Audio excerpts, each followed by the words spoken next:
grabarla en la nube, así les queda, muy bien, perfecto. Bueno, les cuento lo que vamos a repasar y ver hoy. Primero vamos a repasar el tema de lo que ya aprendimos, vamos a ir profundizando, vamos a ver, esperen que vamos a cortar acá un poco este tema de WhatsApp, ahí está. Vamos a ir viendo todo lo que son los otros trastornos del estado de ánimo que están identificados. Bueno, les pregunto, dudas, comentarios con respecto a lo que ya vimos y sería bueno si pueden ir prendiendo las cámaras, es demasiado importante tener la participación y ustedes saben que se supone que las clases tienen que ser interactivas, virtualmente es un poco más complicado, pero tenemos que poder lograrlo, así que quiero que participemos en su mayoría, todos si pueden, así que cámaras prendidas, es importante. Bien. Dudas, comentarios de lo que vimos hasta ahora, porque ahora vamos a ir profundizando y vamos a ir repasando algunas cosas. Cuéntenme, dudas, comentarios, preguntas, los escucho.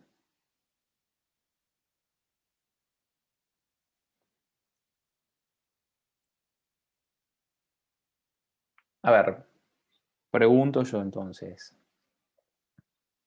Criterios mínimos para hacer un diagnóstico de trastorno bipolar tipo 1. ¿Cuáles son?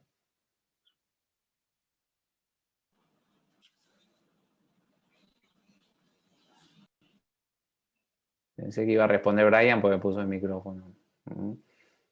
Trastorno bipolar tipo 1. ¿Cómo encontramos a una persona con trastorno bipolar tipo 1 generalmente? ¿Qué características les parece que van a tener? ¿Cuáles son los criterios mínimos de diagnóstico? Eh, Vieron que ahora todo el mundo dice yo soy bipolar, pero en verdad es una mala utilización del término bipolar porque se confunde bipolaridad con dimensionalidad y frecuencia de las emociones. O sea, si de repente me enojo, si de repente me pongo triste, si de repente estoy muy feliz, yo soy bipolar. No. Eso es variabilidad o labilidad, si ustedes quieren, en el peor de los casos, emocional. La labilidad emocional en verdad es un criterio patológico de otras patologías. Eh, Trastorno bipolar tipo 1. ¿Cuáles eran los criterios diagnósticos para hacer justamente ese diagnóstico? Trastorno bipolar tipo 1. Episodio maníaco. Bueno, muy bien. ¿Y en qué consistía un episodio maníaco? Fue Andrea la que No, dijo, ¿no? sí, no tengo más cámara otra. Bueno, espectacular. Espectacular, está muy bien, Andrea. Bueno, eh, un episodio maníaco. Bien. ¿Y en qué consiste el episodio maníaco? ¿Cómo se hace ese diagnóstico? Y lo más importante, que es lo más difícil que queremos transmitir, cómo nosotros vemos que un paciente está con manía, porque siempre pasa, cuando ustedes leen el DSM-5, en mi época cuando estudiaba yo era, bueno, en verdad todavía estudio, ¿no? Siempre uno estudia, pero eh, cuando yo me recibí estaba en vigencia el DSM-4, estuvo en vigencia de 1994 hasta el 2013. Bien. Eh, si ustedes leen el DSM, el CIE, van a ver que muchas cosas parecen, pero yo tengo esto. Bueno, esa es una cosa. O todo el mundo tiene algo de esto. No es tan así porque está el tema de la intensidad. ¿Mm? Cuando ustedes leen los criterios de trastorno por déficit de atención y hiperactividad, van a decir, pero todos los niños son así. No. Fíjense bien que tiene que ser algo que esté obstaculizando el desarrollo del niño, que esté siendo anormal para su grado de desarrollo. Y no todos los niños no se pueden concentrar en jugar, por ejemplo, en jugar con amigos. O sea, son cosas bastante quizás más específicas. Volviendo, manía. ¿Cómo ustedes ven o cómo creen que se ve una persona que está con manía? Vamos a suponer, ¿alguien de nosotros acá podría estar con manía ahora? El estado de ánimo, doctor. Bien, el estado de ánimo. Muy bien. ¿Cómo está el estado de ánimo, Jorge, de una persona con manía? No sé si está bien decir puede estar hiperexcitado o... Sí, está muy bien, está muy bien. Una persona muy agitada, Sí. muy bien, bien. Motrizmente, ¿cómo está la persona? Entonces, si está agitada, puede estar así sentada, como estamos nosotros ahora, escuchándonos, hablando, ¿qué les parece? Está agitada. Bien, una persona agitada. Uno de los criterios, o sea, de las posibilidades diagnósticas de un paciente agitado es un episodio maníaco. Hay otros problemas Tiene, vinculados con la hipersincronía cerebral. eh, bien, cuéntenme un poco más. ¿Cómo la persona habla si está con manía? ¿Qué les parece? ¿Cómo estará su discurso si es que nos habla? Creo que habla demasiado rápido por ahí. Bien, Taquicardia muy y mucho. bien, muy bien, Piensa Beatriz. demasiado rápido. Muy bien, también. Bueno, Taquilalia. exactamente, muy bien, espectacular, Jorge. Acuérdense, taquilalia, ¿m? Bien rápido y también el volumen suele estar alterado para arriba, o sea, está subido. Habla rápido y habla fuerte. Taquisiquia, dijeron también. Van a leer eso como fuga de ideas. La persona está súper acelerada y eso tiene dos coloraciones. En el trastorno bipolar tipo 1, la taquisiquia, la persona la percibe como algo agradable, como que yo soy un genio, yo veo todo, pienso todo, percibo todo. Generalmente en la hipomanía, la taquisiquia no es tan agradable. Acuérdense que la hipomanía es un grado más bajo que la manía. En la hipomanía la taquisiquia es medio como vinculada con contenidos de angustia, de ansiedad. No paro de pensar, antes de venir a la consulta estuve pensando cómo iba a hacer toda la consulta y ya hice todos los diálogos mentalmente, de lo que yo te iba a decir, de lo que vos me dijiste, o sea, suele ser así la taquisiquia más en la hipomanía. Ojo, tomen con pinzas esto, estoy diciendo suele ser, o sea, no es que sea siempre así. Bueno, muy bien. Con respecto a el sentido, la autoevaluación, ¿cómo se evalúa una persona que tiene manía? ¿Mm? tiene aumento en su autoestima. Bueno, muy bien, Andrea. Esto puede llegar a extremos delirantes. Ejemplo, bueno, yo ahora, quizá el mes que viene me vaya a convertir en el presidente de Paraguay o me voy a dedicar al fútbol y me voy a transformar en el nuevo Messi.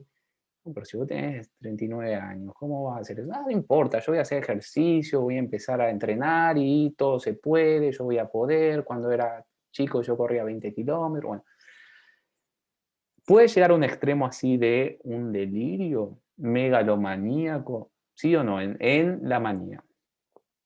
Sí, pues. Bueno, puede llegar a extremos delirantes, o sea, a extremos que sean no acordes con lo verosímil ni con la realidad. Me pasó una vez, fue una casualidad, pero si ustedes observan mucho van a encontrar casos así. En Rosario, 2007, yo iba a un gimnasio que de repente llegó un señor. Llegó un señor grande, hablando rápido, fuerte.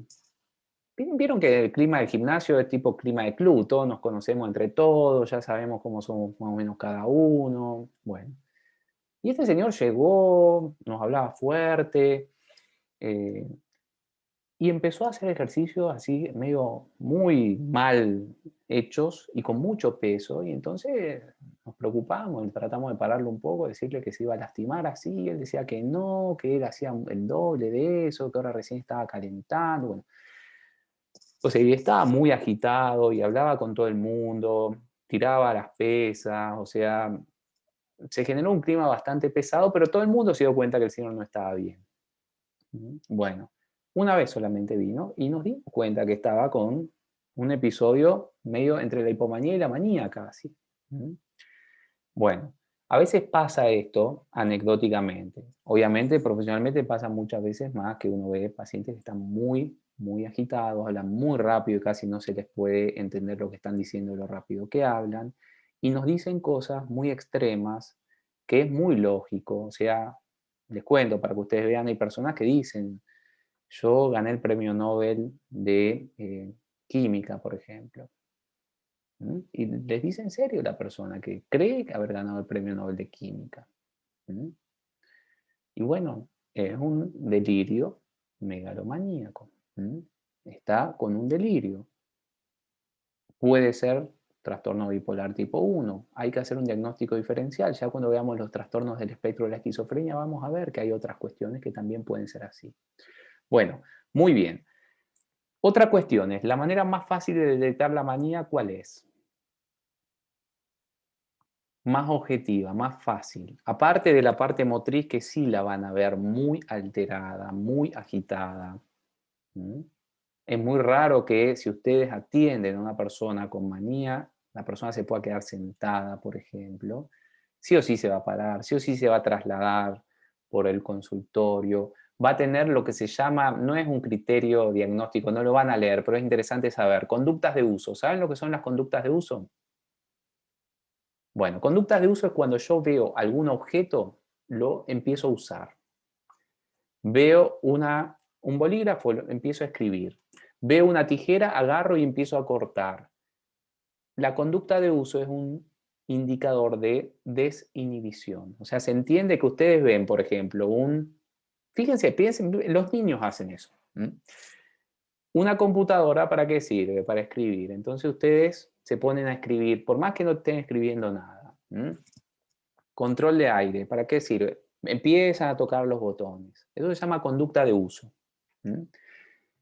Se ve en todos los problemas vinculados con impulsividad. En demencia frontotemporal se ve muchísimo eso. Ya vamos a ver el trastorno neurocognitivo de tipo frontotemporal. Muy interesante. Bueno, la persona tiene un déficit inhibitorio, entonces todo lo que ve empieza a querer usarlo. Bueno, esto lo hace todo el mundo, ¿no? Pero se imagina, ¿no?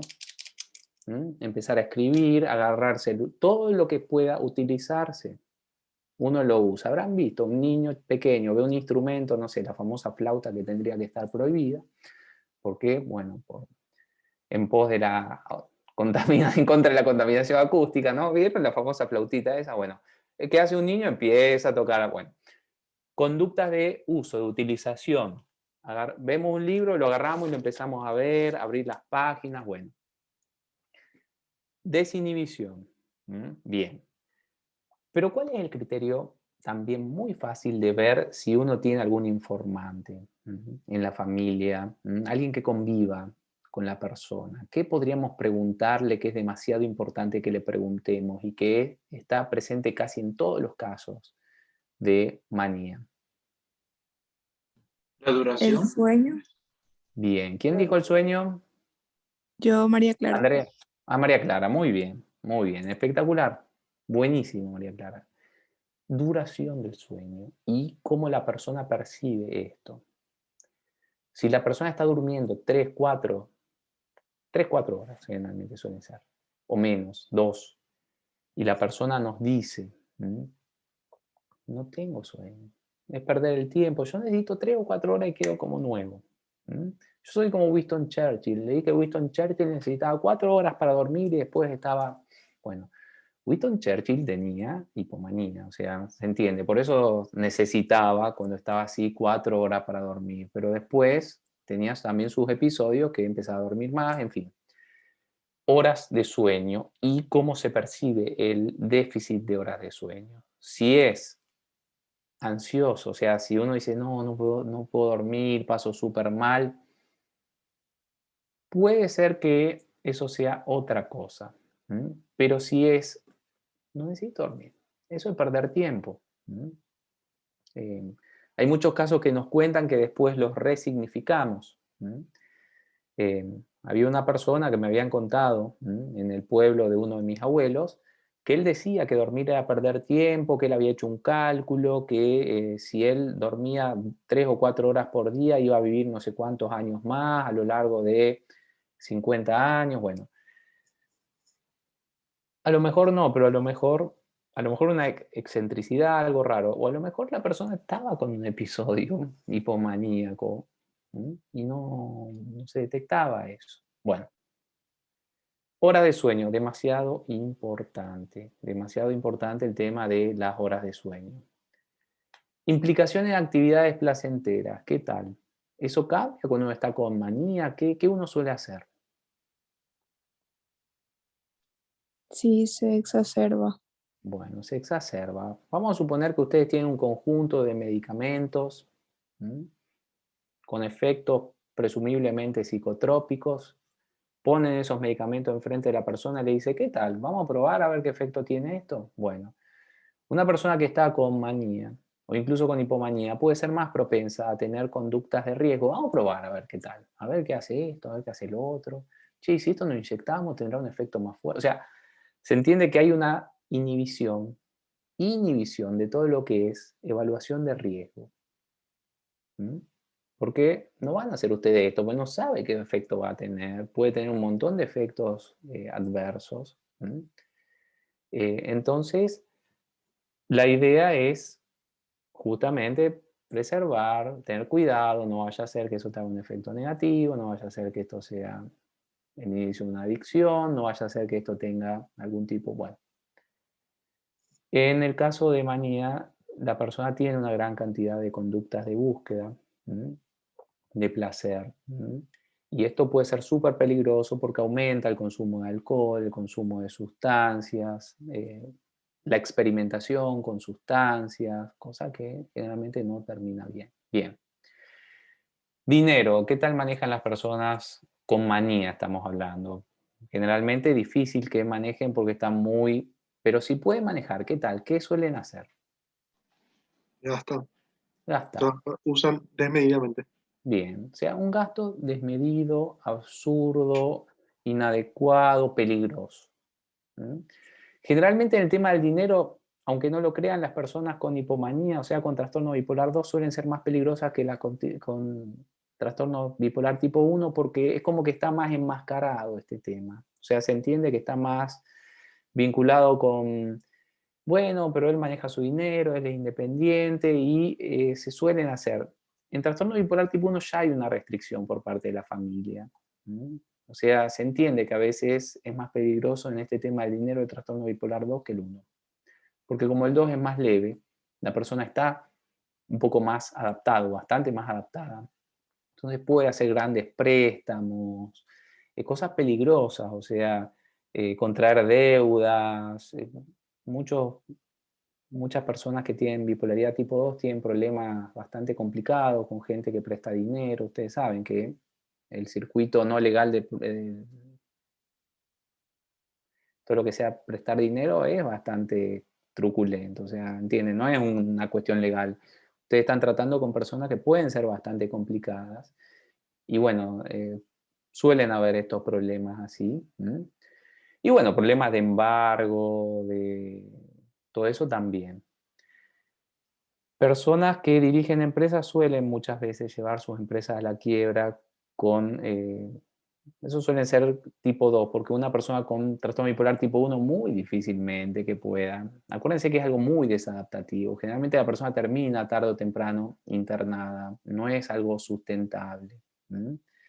Entonces, quiero que recuerden esto también. Bien.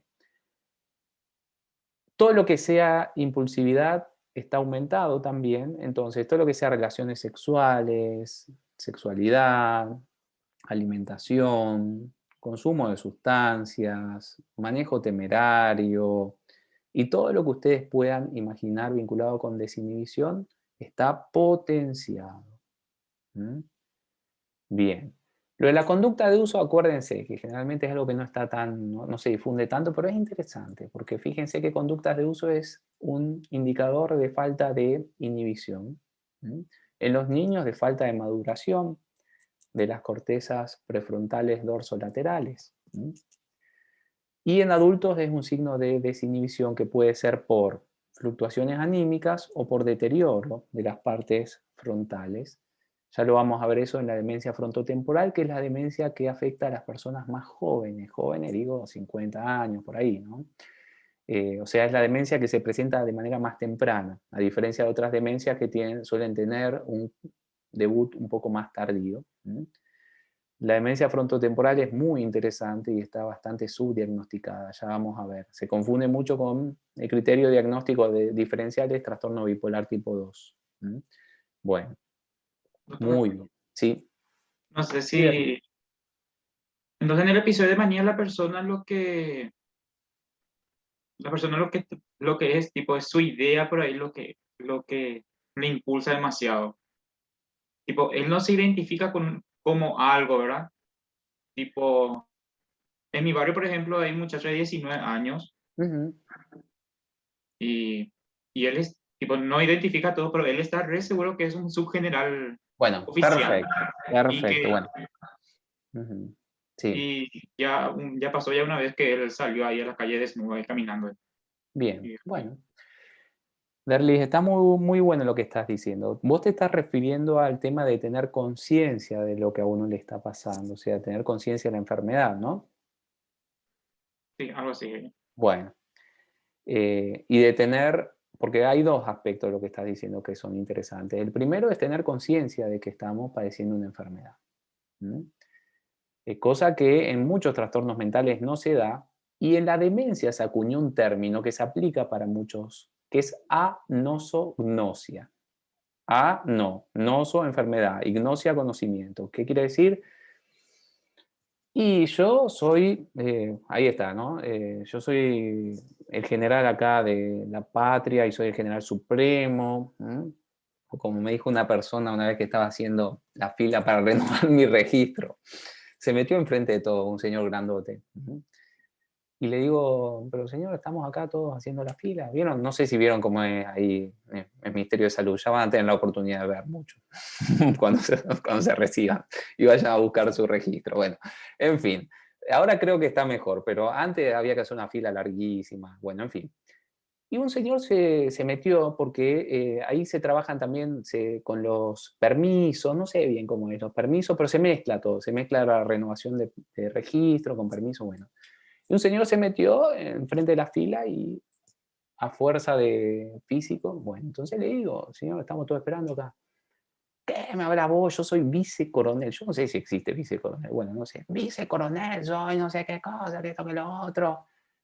Digo, está bien, señor, yo entiendo, pero estamos todos haciendo la fila y te voy a encontrar afuera. Bueno, está todo bien, pero estamos en la fila y ¿quién sos vos? Porque yo soy vicecoronel y no sé qué cosa. Bueno, y bueno, yo soy el que estoy antes de la fila que vos, no sé. Y así quedó y al final se fue para atrás, por suerte. Bueno, y después no me buscó en la calle, por suerte también. Bueno, pero le dije ya que hice taekwondo, hice judo. Bueno, en fin, a lo que voy. Dos factores, Derlis. El primero es si la persona no tiene conciencia de que está padeciendo una enfermedad. Eso se llama anosognosia o falta de insight. Y el otro es si la persona tiene un desfasaje con respecto a la realidad. O sea, esto de, no sé, lo del vicecoronel no sé realmente, creo que a lo mejor era, pero no sé si existe ese grado militar en Paraguay o en el mundo, no sé, nunca escuché. Pero lo otro de esto es si la persona está desfasada en cuanto a la realidad. O sea, ¿se entiende? Es como que yo le diga, no, yo soy el dueño de, no sé, de la mitad de Paraguay, soy el poder detrás del poder, y dicen, che, pero realmente esto existe. O sea, esta persona está delirando. O sea, tiene un delirio megalomaníaco. Bien. Bueno, y esas dos cosas, en este caso, sí, los delirios tienen dos características. La persona no tiene conciencia de que está precisamente delirando y son cuestiones ajenas a los datos de la realidad. El año pasado se descubrió, ya lo vamos a ver cuando veamos trastorno del espectro de la esquizofrenia, cuál es el mecanismo por el cual la persona que está con delirios no corrige los delirios. Porque me han pasado casos de personas que dicen cosas que uno le puede comprobar que es falso eso, pero si uno le comprueba eso, no funciona. De hecho, no es el procedimiento, es peligroso incluso. Si alguien les dice, yo soy el que ganó el premio Nobel de Química el año pasado, miren, premio Nobel de Química, mira, pero acá dice que es una persona de Noruega, no o mira, bueno. eh, o hay un caso que yo ya no sé si es real o no, pero siempre nos contaban en la en el Hospital Centenario. El Hospital Centenario es de Rosario, ¿no? Se fundó en el 1910, por lo tanto se puso centenario por el centenario de independencia argentina. De la primera independencia, porque tuvo otra en 1816. Bueno, en verdad en el Centro de Asistencia al Suicida nos contaban una anécdota que consistía en lo siguiente. Va un señor a la guardia diciendo que no tiene sangre y estaba muy agitado. Entonces lo que hace el médico le dice a la licenciada en enfermería que le extraiga sangre. Le extrae sangre, bueno, entonces el médico le muestra, mire señor, acá está su sangre. Esta es su sangre. Ay, doctor, me sacó las últimas gotas que tenía, ahora sí me voy a morir y todo. Bueno, el señor estaba con lo que llama delirio de Cotard o delirio nihilista. Es un tipo de delirio que se puede presentar en la esquizofrenia, que uno piensa que hay partes del cuerpo que uno no tiene. No tengo cerebro, no tengo estómago, no tengo sangre. Mostrarle que tenía sangre no iba a funcionar porque lo único que iba a hacer era desesperarlo más. No es el procedimiento, pero bueno, el médico creyó que la persona iba a poder incorporar esa información. Hoy en día sabemos cuáles son las disfunciones entre ciertos circuitos cerebrales que impiden que haya un feedback con la información. Es algo muy raro porque uno dice, pero esto es evidente, ¿cómo esta persona no se da cuenta que no es cierto esto? Le puedo comprobar, le puedo mostrar acá que es falso. Bueno, es un problema obviamente neurológico. Bien. Entonces, esas dos cosas se suelen dar, Liz. El tema de la falta de conciencia de la enfermedad y también lo otro, la falta de insight, de adaptación a la realidad. Muy bien. Bueno, Doctor, sí. tengo una pregunta, pero ¿esto es una regla o no? O sea, puede haber un paciente que diga, yo sí tengo trastorno bipolar y qué sé yo, ir a consultar por eso. O la Sí. mayoría de los pacientes no van a No. percibir que tienen. El insight es variable. Hay personas que saben que tienen el trastorno, hay personas que no, hay personas que viven toda su vida sin saber, hay personas que a veces se convencen que sí, a veces se convencen que no, que van fluctuando, María Clara, así que no es una regla la falta de insight o la anosognosia. Ni siquiera es una regla en las demencias nació ese término, anosognosia. Ni siquiera en los trastornos psicóticos. Hay personas con trastornos psicóticos que saben que tienen trastorno psicótico y hay personas que no. Como les conté la vez pasada, hay personas que acuden a la consulta diciendo que su objetivo es dejar la medicación y uno ve que tiene un diagnóstico de esquizofrenia. Entonces, es trabajar con el paciente para que vaya cambiando ese objetivo por tratar de hacerle frente a las dificultades que está teniendo, a los estresores, cómo vamos a enfrentarnos con los delirios si se activan, con las alucinaciones. Eh, Entonces, no es una regla, es muy variable el insight o la conciencia de la enfermedad. Esto se aplica en toda la medicina. Ustedes deben conocer que los demás pacientes de otras especialidades también tienen este problema. Hay pacientes que dicen, no saben que tienen algo, hay pacientes que saben, pero no aceptan. Se van a dar cuenta por el vocabulario. La gente que tiene diabetes que no acepta eso dice, yo tengo un problema del azúcar. ¿Cómo problema del azúcar? ¿Qué problema del azúcar? ¿Cómo es eso? Sí, tengo un problema de azúcar, no sé, de repente tengo mucho azúcar, pero eso no es diabetes tipo 2. No sé si, bueno, o sea, se van a dar cuenta por varios indicadores de lo que es la dificultad para aceptar un diagnóstico. A nadie le gusta tener un diagnóstico de ninguna cosa. Entonces, María Clara, es interesante esta pregunta. Varía, no es un criterio de diagnóstico la anosognosia. Antiguamente se tomaba como un criterio de diagnóstico de la demencia tipo Alzheimer. Hoy en día tampoco, porque muchas personas se dan cuenta de estas cuestiones. Bien. Bueno, nos habíamos quedado con los datos epidemiológicos de comorbilidad y los más interesantes de hipótesis etiológicas del trastorno depresivo mayor. Fíjense que en el informe de hace ya 4 años, la Organización Mundial de la Salud reportaba que se estima que hay esta cantidad, 322 millones de personas afectadas con trastornos depresivos. Bueno, fíjense que también tenemos una prevalencia de por vida y también de 12 meses de los episodios depresivos separando los países de alto ingreso y de bajo ingreso. Fíjense, ¿no? Bajo ingreso estaríamos, pues está Brasil, Colombia, México, Líbano, bien. Y de alto ingreso, Bélgica, Francia, bueno. Fíjense que hay una discrepancia, pero más o menos todo tiende a ciertas cifras que van, la prevalencia de por vida, bueno, muy aumentado, de un 20%, un 6%, y la prevalencia de 12 meses de un 2 a un 10%. En Brasil tiene unos índices epidemiológicos bastante elevados. Es algo que se suele dar en todas las investigaciones epidemiológicas. Vieron que queda como que un país feliz porque es subtropical, supuestamente, porque es muy amplio. Y en verdad tiene indicadores epidemiológicos bastante elevados en la zona, ¿no? No tiene mucho que ver con el clima esta cuestión. Bueno. Y fíjense que también hay datos de Paraguay. Ayer salió un artículo en ABC que hablaba de que 300.000 personas son afectadas. Probablemente hayan sacado los datos de aquí.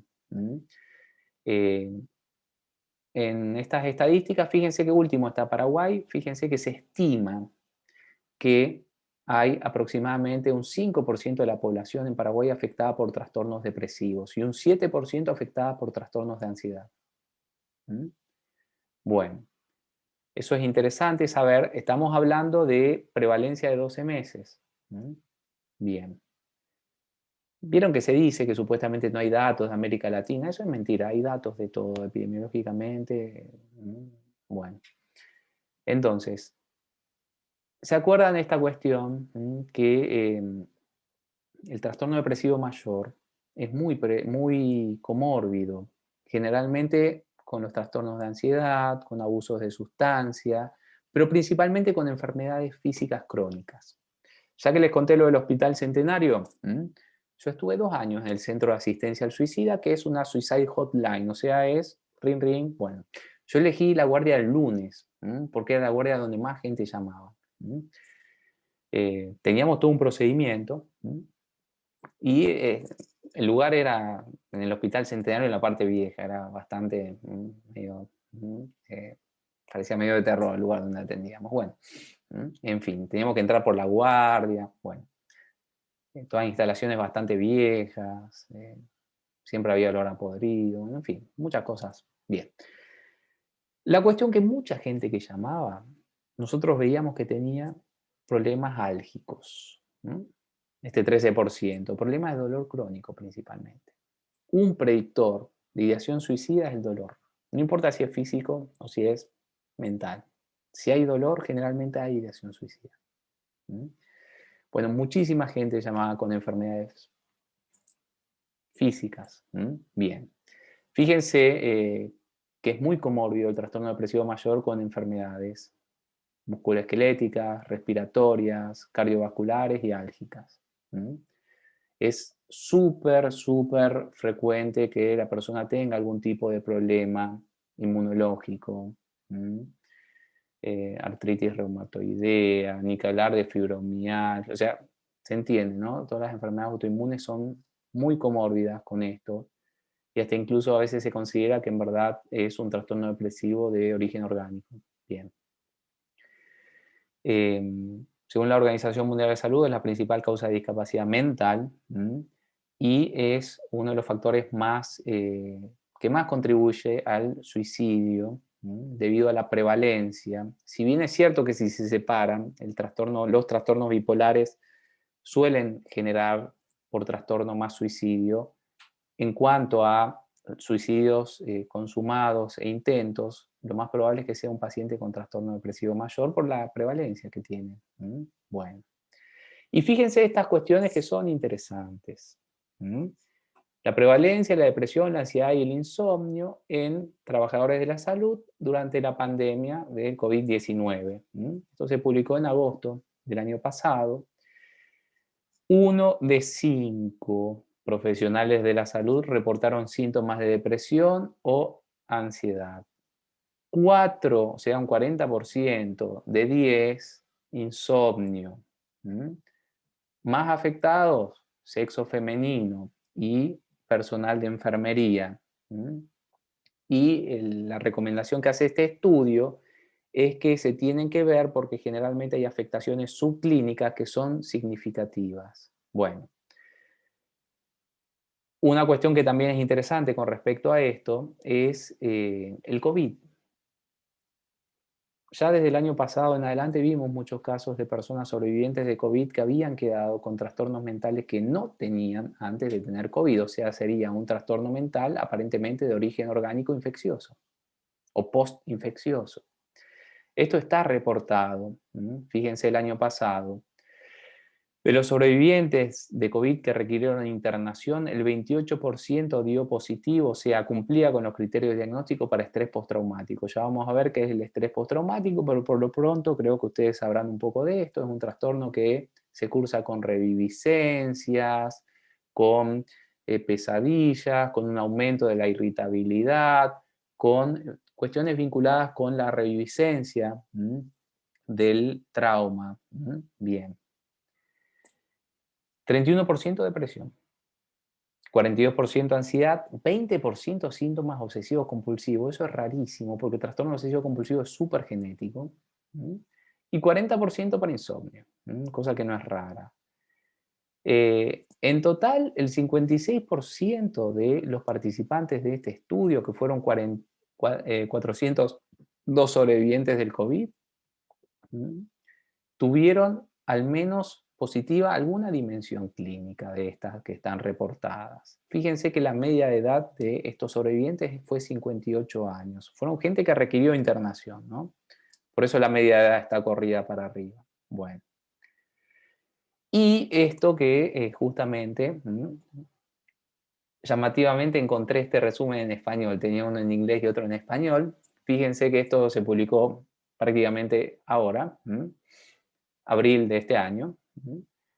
Fíjense cuánto aumentó la prevalencia global. La del 2017 fue estimada en 3,44. La de este año, 25%. 7 veces mayor. O sea, esto lo que está sugiriendo, acuérdense que un estudio no es, ¿saben eso de una golondrina no hace verano? O sea, se refiere a, aplicado a los estudios científicos, un estudio se agarra con pinzas, 2 también, 3 menos, 4 menos, 5 menos, 6 menos, y bueno, si hay un conjunto de estudios ya se considera algo que parece bien establecido y también hay criterios para determinar esto. Bueno, a lo que voy. Pero es interesante ver esto, o sea, fíjense que esto sugiere que ha crecido la prevalencia de trastorno depresivo mayor. Porque eso es importante ver, hay que agarrar con pinzas cuando se dice que hay una epidemia de trastorno. Bueno, hay que ver ahora. Fíjense que esto es muy preocupante, quizás no se replique en otras investigaciones tal cual. Como me acuerdo, yo tenía, no eran unos colegas porque eran de otro campo de investigación, pero gente del CONICET, de Argentina, de Rosario, yo los conocía. Hicieron un estudio y lograron una semilla de soja que tenía un 700% más de rendimiento en el primer ensayo. Bueno, no sé, iban a revolucionar el mundo. Hicieron nuevos ensayos y vieron que el rendimiento era 10, 15, 20% mayor. O sea, se entiende que hay que replicar siempre los estudios, porque no sé, con ese rendimiento iban a revolucionar el mundo de la agricultura, imagínense, ¿no? Bueno. Bien, ¿por qué es causado el trastorno depresivo mayor? Hay varias hipótesis. La hipótesis más conocida es la hipótesis de las monoaminas, la deplexión de las monoaminas. ¿Cuáles monoaminas? Bueno, concretamente, la serotonina, que es un neurotransmisor que está vinculado con el bienestar, con el procesamiento de estímulos negativos, con el estado emocional general, bien vinculado con el mood, o sea, cómo se están sintiendo, bien o mal. Bueno. La dopamina, que es un neurotransmisor que integra los centros dopaminérgicos y que está vinculado con el interés por el entorno, el nivel de energía, la motricidad y la percepción de recompensa del entorno. Y la noradrenalina, que es un neurotransmisor que está vinculado con la activación, con la actividad, con la activación del sistema simpático, con la vasoconstricción, con la taquicardia, con la taquipnea. Bueno,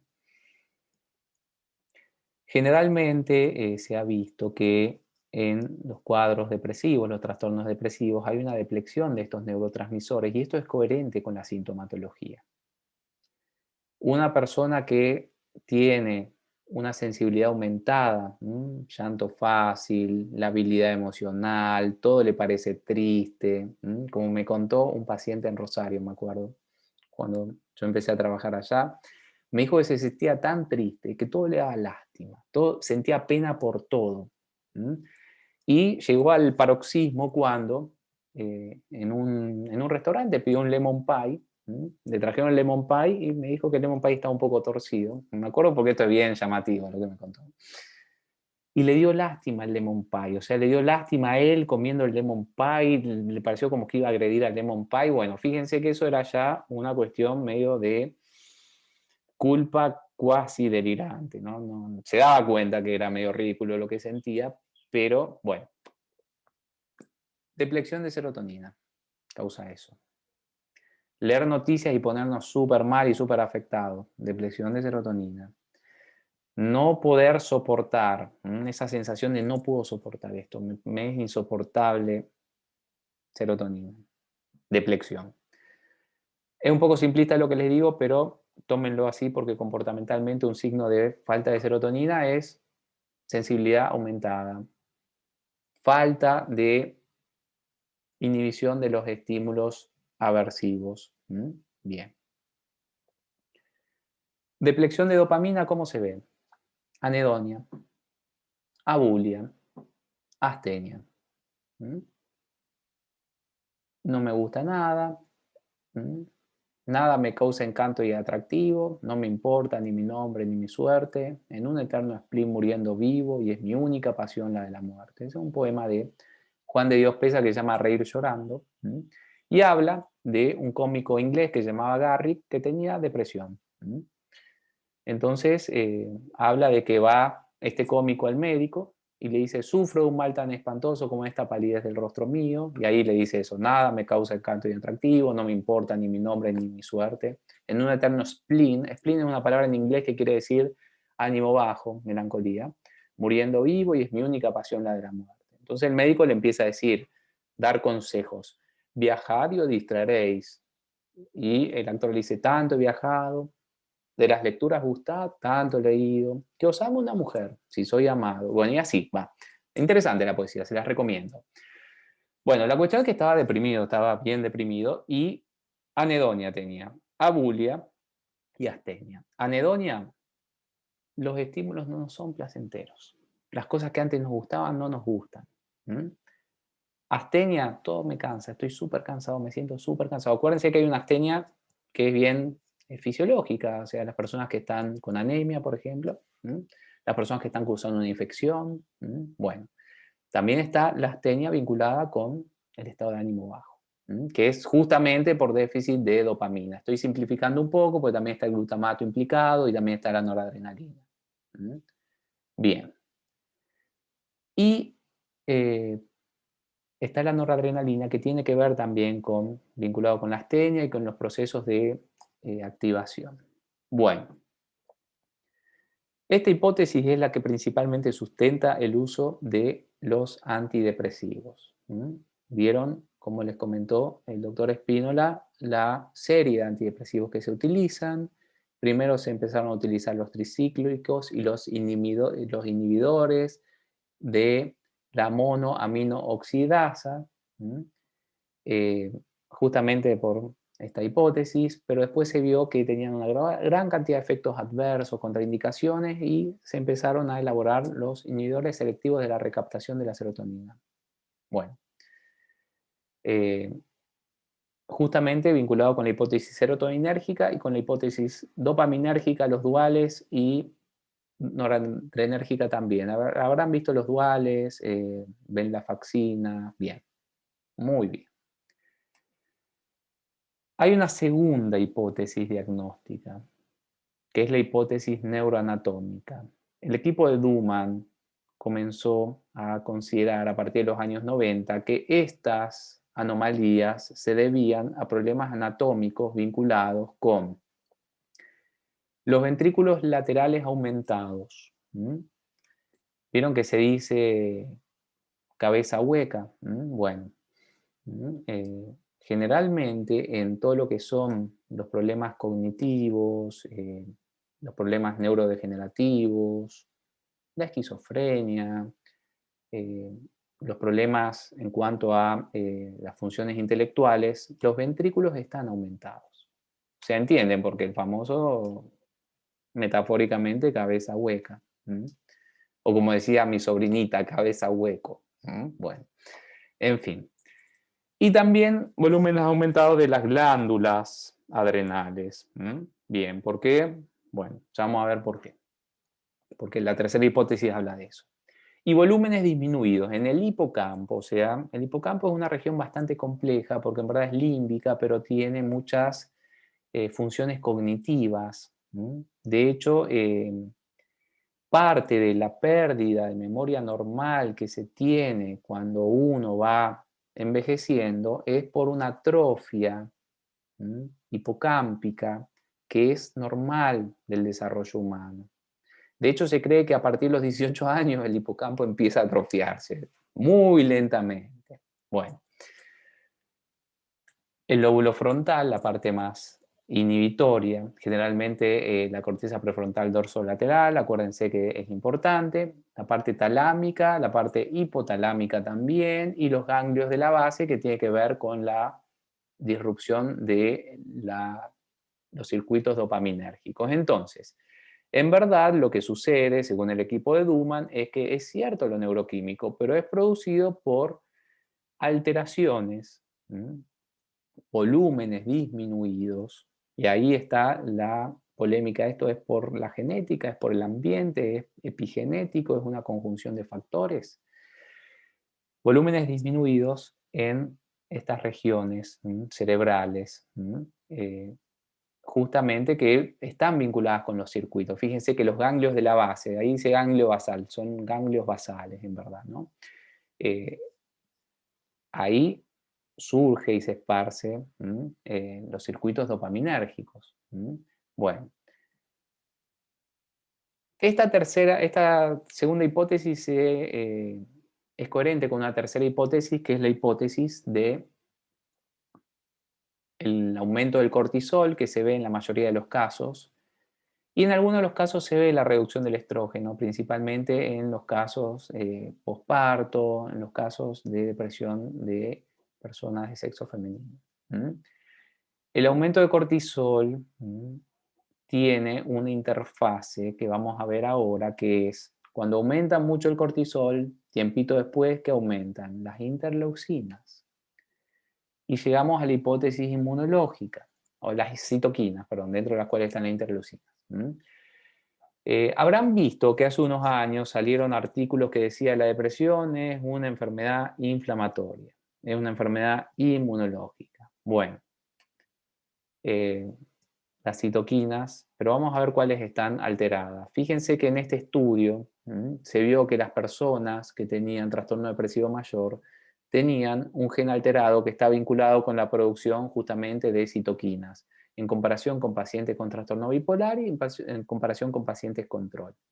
Ahora fíjense, el equipo de Slavich fue pionero en esto, sostuvo que hay una interacción entre el ambiente y el organismo para generar estos síntomas. Y Slavich apuntó a todo lo que es estresores sociales, estímulos aversivos sociales, evaluación social, rechazo social, aislamiento social, exclusión social. Comportamentalmente nosotros sabemos que el aislamiento es un factor muy importante que baja el estado de ánimo. Bueno, el equipo de Slavich sostuvo que eso genera un conjunto de fenómenos que se van concatenando y se van potenciando. A corto plazo, si recibimos evaluaciones sociales negativas, rechazo social, estamos aislados socialmente o estamos excluidos socialmente, según Slavich, Estamos hipervigilantes, estamos hiperactivados en cuanto a predicción de adversidad, estamos sensibilizados a todo lo que es dolor, eso es bien déficit de dopamina, y desarrollamos una ansiedad vinculada con lo social, no es el trastorno de ansiedad social, es distinto, eso bueno. Todavía no desarrollamos el trastorno depresivo mayor. A mediano plazo vamos teniendo problemas de sueño, vamos aumentando la sensación de dolor físico. ¿Se acuerdan lo que decía el doctor Espínola de que generalmente el dolor crónico hay que tener cuidado porque hay que hacer un diagnóstico diferencial si es un dolor específicamente nervioso o si es un dolor más vinculado con problemas anímicos? El estado de ánimo se va reduciendo y tenemos conductas de renuncia social. Nos aislamos, nos mantenemos inactivos, bien. Y a largo plazo, esto generaría una susceptibilidad a las infecciones, enfermedades inflamatorias, un envejecimiento acelerado y una mortandad más temprana. Bueno, ¿por qué? Porque mientras estamos en el corto plazo, aumentaría el nivel de cortisol. Y eso aumentaría el nivel de citoquinas. Y se generaría un conjunto de retroalimentaciones positivas. El cortisol fue generado por la percepción de estrés social. Que, bueno, generado, aumentado, ¿no? Se entiende a lo que me estoy refiriendo, ¿no? Eso aumentó las interleucinas. Las interleucinas aumentan la percepción de amenaza física, bajan el estado de ánimo y se genera un bucle de retroalimentaciones positivas. Bueno, fíjense que el perfil inmunológico de citoquinas de una persona con trastorno depresivo mayor es típico, en este caso, un aumento de la interleucina 6, 10, 12 y del factor de tumoración, bien, necrótico. Hay otras patologías que tienen otro perfil de citoquinas, por ejemplo, la esquizofrenia, el estrés postraumático, el trastorno obsesivo compulsivo y la anorexia nerviosa. Interesante esto, ¿no? La interfaz inmunológica. Bueno. ¿Preguntas, dudas, comentarios de esto que estuvimos viendo hasta ahora? No, doctor. Bueno. Algo de esto ya sabían, principalmente la parte más neuroquímica, que es la que está más difundida, los problemas neuroquímicos vinculados con eso, me imagino que sí. ¿Estaban en conciencia de esto? ¿No tanto? Cuéntenme. Creo que en el segundo año se hizo la prueba de cortisol, pero... ¿Hola? Sí, ¿Me sentía audio? te escucho, Derlis. Sí. O sea, ¿qué tan efectivo es usar la prueba de cortisol para ir para el trastorno depresivo? Porque segundo año, por ahí lo que, como un estudio se realizó en nuestra facultad. Sí, sí. Un estudio que dentro de poco se va a presentar al CONACYT, ¿sí? Así mismo, Derlis. De hecho, tengo los datos estadísticos de ese estudio. Bueno, salieron cosas interesantes en ese estudio. Se utilizaron participantes control, participantes con síntomas depresivos y participantes con riesgo de suicidio. Sí, bueno, no es un criterio diagnóstico, no se usa para hacer el diagnóstico individual. Pero se usa justamente para comprender un poco mejor cuál es la patogénesis, las características orgánicas del trastorno depresivo mayor. Y en este caso, el cortisol elevado es un perfil típico de pacientes con depresión, pero no es diagnóstico porque también eso puede estar en pacientes con trastorno de ansiedad generalizada, pacientes con estrés postraumático. O sea, todavía no llegamos a un punto de que esto tenga un interés diagnóstico.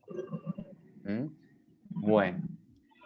Entonces, es algo que tiene más que ver con ver estos factores, cómo están y si este fenómeno que nosotros vemos por signos y síntomas tiene una entidad, o sea, tiene una realidad dentro del cuerpo, que técnicamente es lo más importante. Bueno, hipótesis integrativa. ¿Mm? La hipótesis integrativa, el primer equipo que hizo esto fue el equipo de Wittenborn. ¿Mm? A ellos se les ocurrió algo que no es tan genial, porque era muy obvio, que si ustedes ven, todas estas cosas se concatenan. ¿Mm? O sea, son distintos sistemas y distintos mecanismos del cuerpo. La parte neuroquímica, la parte neuroanatómica, la parte endocrina, la parte inmunológica y la integración con lo ambiental. Entonces, lo que hizo el equipo de Wittenborn es algo que es muy interesante y es empezar a ver cómo, según ellos, hicieron una revisión sistemática bibliográfica y a partir de ahí empezaron a hacer un conjunto de esquemas de retroalimentación positiva y negativa, principalmente estos son todos de retroalimentación positiva. Según ellos, todo empezaba con un estímulo de estrés. Justamente escribí un artículo en un libro que es de psicoterapia basada en la evidencia sobre este tema, de que ese estímulo de estrés es algo demasiado general y hay una conceptualización más específica para lo que eso es. Bueno, ¿eso qué genera? ¿Qué generan los estímulos de estrés? Representaciones cognitivas negativas. Esto está potenciado por las experiencias adversas de la infancia y eso que genera un desvío en el procesamiento de la percepción del estrés. El estrés percibido es muy elevado. Eso genera estado de ánimo negativo, interpretaciones negativas con respecto al entorno, a uno mismo, problemas de memoria de trabajo, rumiación, bueno, y comportamientos disfuncionales que aumentan. Bien, este es el primer esquema. Bueno, tenemos un segundo esquema. Esto, ¿qué potencia? Problemas ambientales vinculados con reducción en la calidad de las relaciones interpersonales, amenaza al estatus económico, estrés financiero, estrés ambiental y esto potencia las representaciones cognitivas negativas, que son las ideas de inutilidad, el procesamiento de la información a futuro como que el futuro va a ser negativo, que el mundo es vacío. Y el tercer factor, que es lo que vimos recién. Esto generaría un aumento en el cortisol afectaría las monoaminas afectarían también en la reducción del volumen del cortisol, eso generaría problemas en la integración, la reducción del volumen del hipocampo, no del cortisol, ¿no? Bueno, problemas de sueño, un aumento en las citoquinas, bien. Fíjense que es un esquema bastante complejo, pero que integra los distintos sistemas que estuvimos viendo y les agrega otro que son más psicológicos, que es la parte cognitiva, la parte de evaluación de la información y la parte del comportamiento. O sea, estamos frente a un fenómeno complejo que es interesante conocer y esta es una hipótesis de lo que es el trastorno depresivo mayor.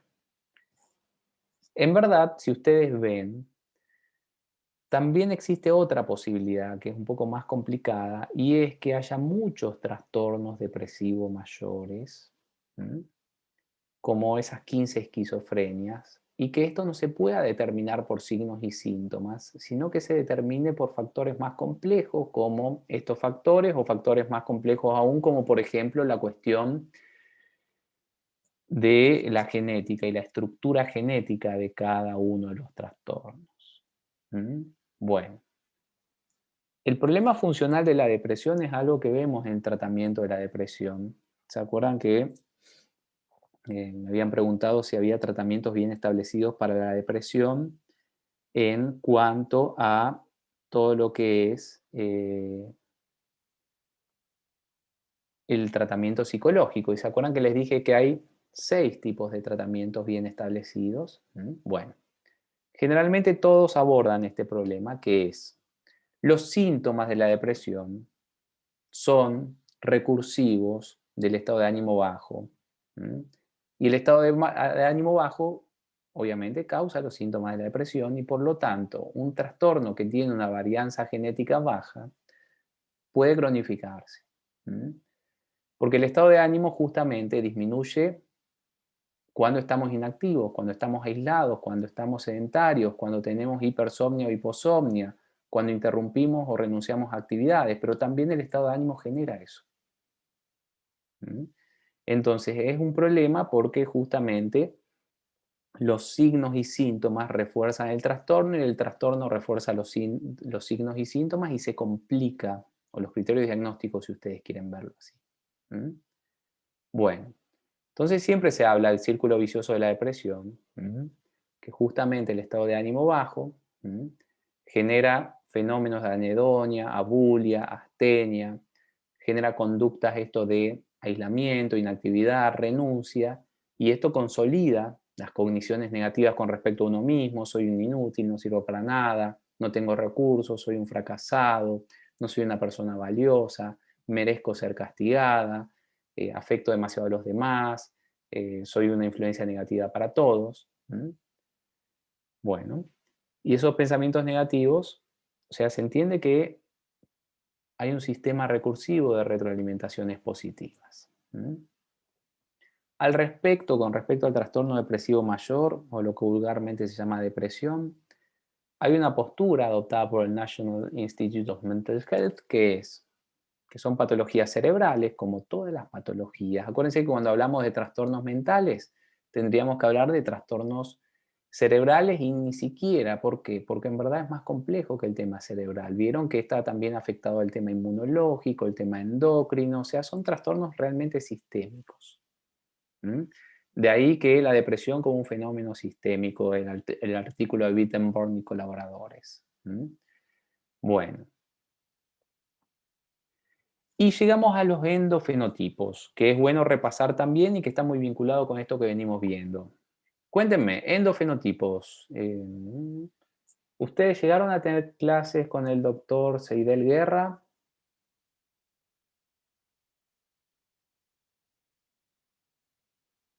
¿Llegaron a tener clases con él?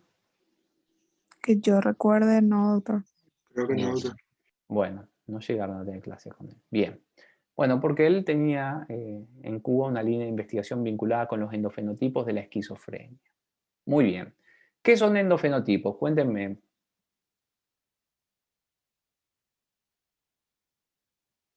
Fabio, ¿qué son endofenotipos? Milena, Elena, ¿qué son endofenotipos? ¿Les suena? ¿No les suena? ¿Les suena pero les da ocupado? Como decía un amigo, ¿no?, que contaba chistes. ¿Nunca vieron esto? ¿Sí lo vieron? ¿Ya lo vieron? ¿Lo vieron mucho? ¿No lo vieron nunca? Cuéntenme.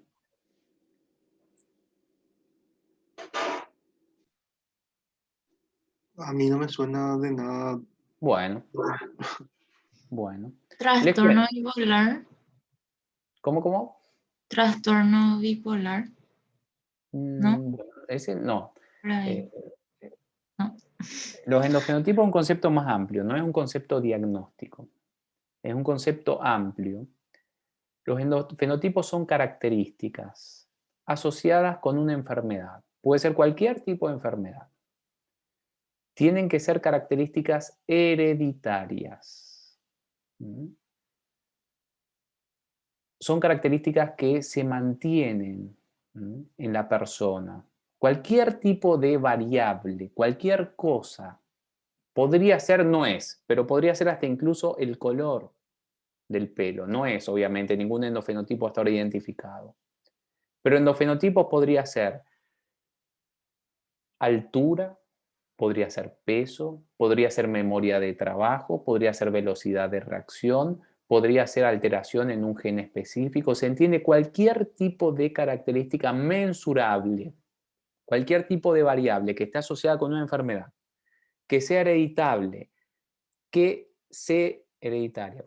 que se mantenga a lo largo de la historia de la persona. Si es hereditaria, va a haber una distribución familiar y no necesariamente una característica diagnóstica. Puede estar presente en familiares, personas genéticamente compatibles o similares, mejor,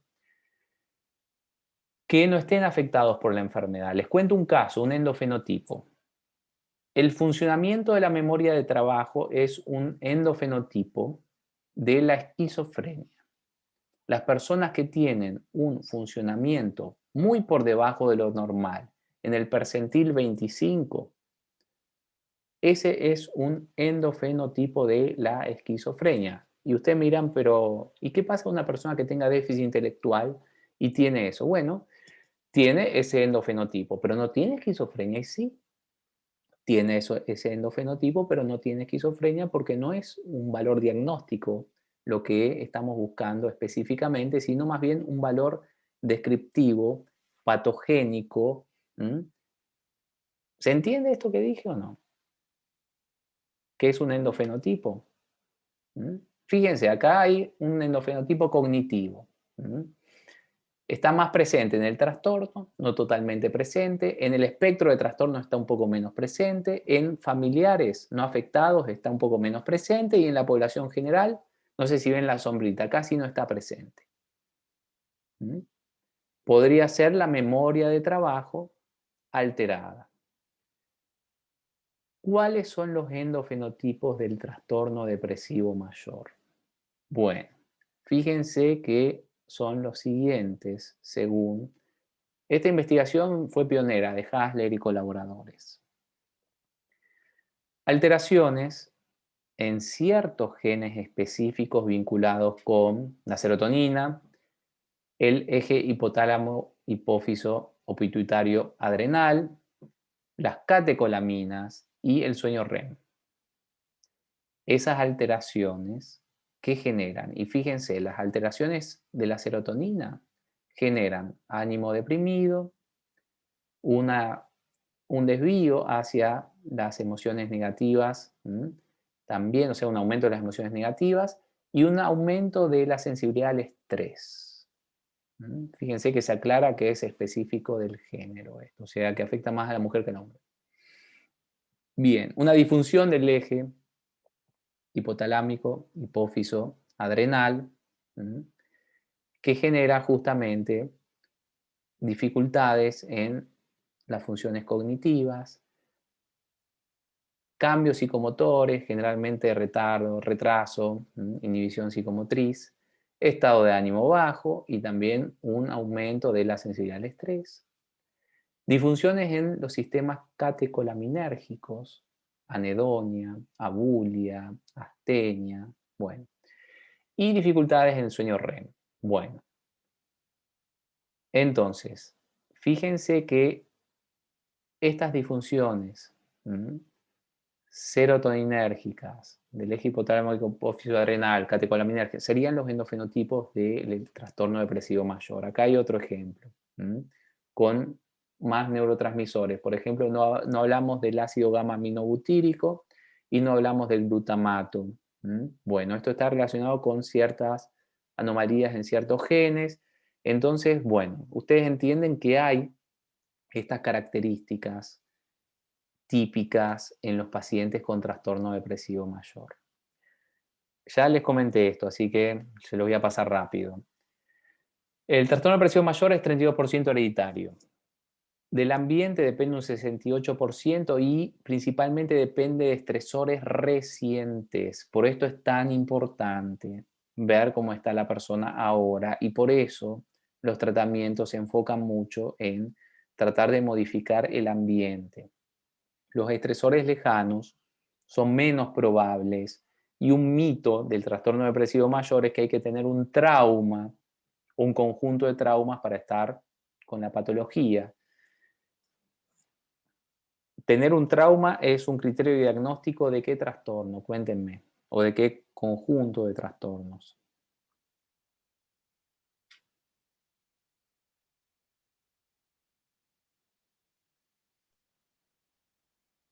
Estrés postraumático. Bueno, muy bien, muy bien. Estrés agudo y estrés postraumático, genial.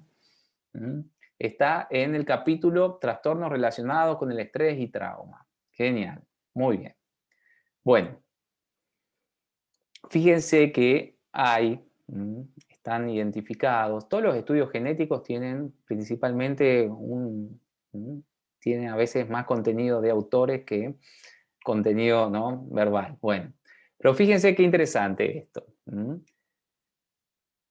En casi 1 millón de participantes, o sea, 800.000 participantes, se identificaron 102 variables genéticas vinculadas con el trastorno depresivo mayor. 102 variables en 269 genes y 15 set de genes asociados con la depresión. Si ustedes quieren el grafiquito, creo que está acá. Muy bien, ahí tienen. ¿Qué quiere decir? Que hay mucha evidencia que es genético y fíjense que afecta principalmente las regiones frontales y un poco córtex prefrontal, el córtex cingulado anterior, bueno, la corteza frontal. Bueno, con respecto a si hay tratamientos eficaces, la respuesta es sí, tanto psicofarmacológicos como psicológicos. Fíjense que este es un metaanálisis con respecto a la remisión de la depresión utilizando inhibidores de la recaptación, inhibidores selectivos de la recaptación de la serotonina. Se vio que el tamaño del efecto total es de 0,88. ¿Se acuerdan algo de estadística o no?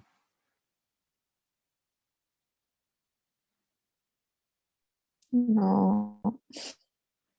A ver, algún voluntario. Vamos a preguntarle a Ana. Tamaño del efecto. ¿Qué era el tamaño del efecto?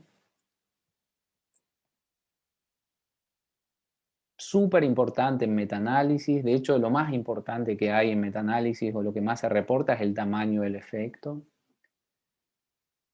Fíjense que hay otras variables que no vamos a ver, como si hay heterogeneidad. Bueno, en fin.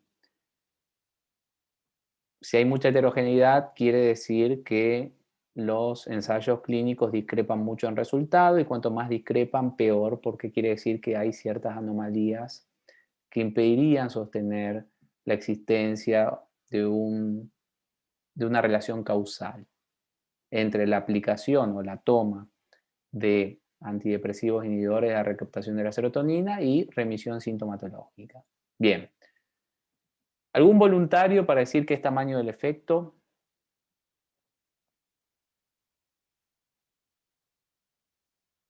Bueno, les cuento. Tamaño del efecto, esto lo deben haber visto seguramente, es cuánto se modifica una variable dependiente o de criterio a partir de otra variable que es independiente o causante.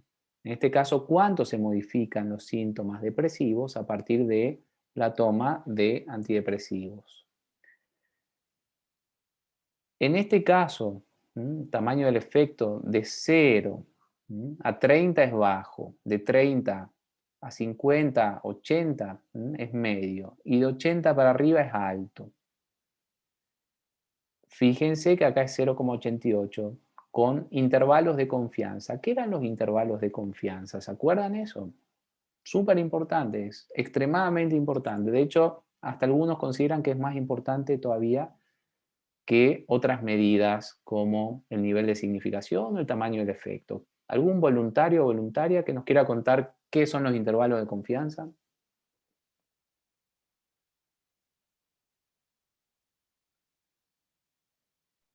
No era algo, doctor, como el valor obtenido en el estudio y el valor real de la población o algo así. Bueno, espectacular. ¿Eso quién lo dijo, David? Sí, doctor, yo. Bueno, eso tendría que tener un bonus por esto que dijiste. Espectacular. Tal cual. Si ustedes tienen un valor en una muestra, haciendo un pequeño cálculo con los desvíos estándares, pueden estimar en una estimación probabilística de cómo sería esto, qué valores tendría si se generaliza esto en la población. Se los voy a decir de una manera muy cruenta o muy brusca.